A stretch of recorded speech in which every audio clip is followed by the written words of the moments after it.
Hi, folks. Today is Friday, May 29th, and what we have going out today is a brief memo, but then a few pages of questions we've been asked over the course of the last week to try to clarify the guidelines that we're adjusting for starting next week. Before I get into what I really want to talk about today is just reasoning, and the reasoning for our guidelines and our decisions.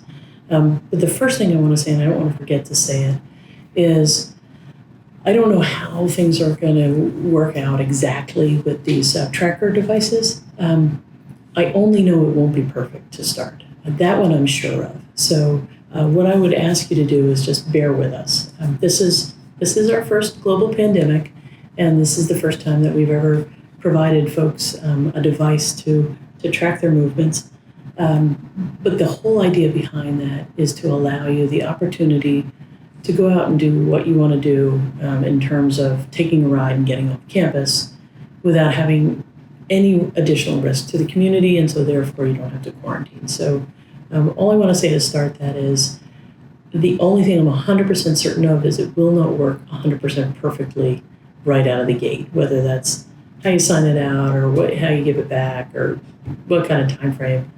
I'm sure it won't be perfect. So I hope you're patient. What I really want to spend most of the time talking about, though, is just sort of our reasoning for the guideline changes. The things we focused on for this first step are things that are either essential, like essential medical appointments, or things that are really low risk.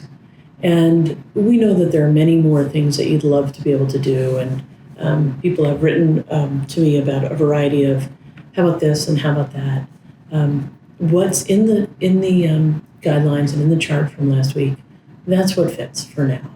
Things that are essential in terms of medical appointments and things that are super low risk. We will continue to evaluate as we go forward, but we'll be really slow about it.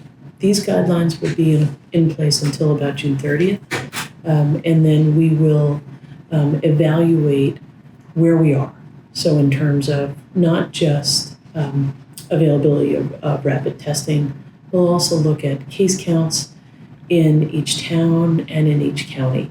The reason the county matters is because generally our staff lives in the county in which they work.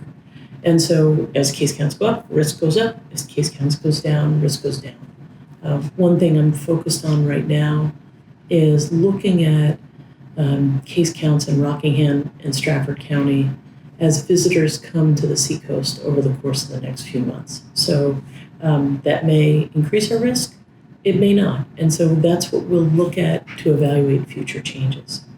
The other thing I want to really just touch on is that there are sort of four things that guide our thinking in terms of risk assessment.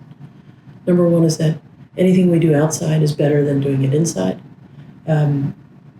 Maintaining the ability to maintain 6-foot social distance, the ability and the will to maintain 6-foot social distance are super important.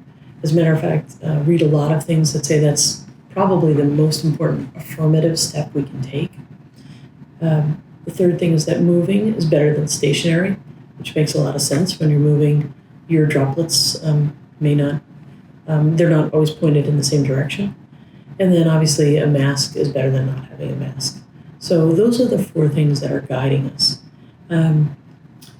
Over the course of the last 4 weeks, science has been catching up. We have so much more testing available to us. We have, we're reading about antigen testing and the ability to have faster testing. Now, when it can be faster and really accurate, that would be great. And if it could be faster, cheap and accurate, that would be fantastic. And until we get there, and until we get to a vaccine that's working and has been distributed to the majority of the population, things like Japan is doing, and I got this information from a RiverWoods Durham resident, avoiding closed spaces with poor ventilation, crowded places with groups of people nearby, and avoiding close contact settings like one-on-one conversations. But that's our future for a while. So we're looking at what else we can do and feel safe. And if you're a person who wants to get out and do a million things, you're going to be frustrated for a while.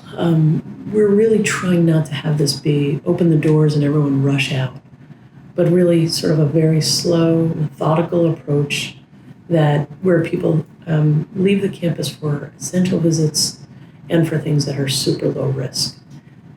The other thing I would mention is that there are differences in region in terms of risk. So right now, Exeter and Durham have very low number of case counts. Stratford County has a very low number of case counts. Rockingham County, pretty moderate.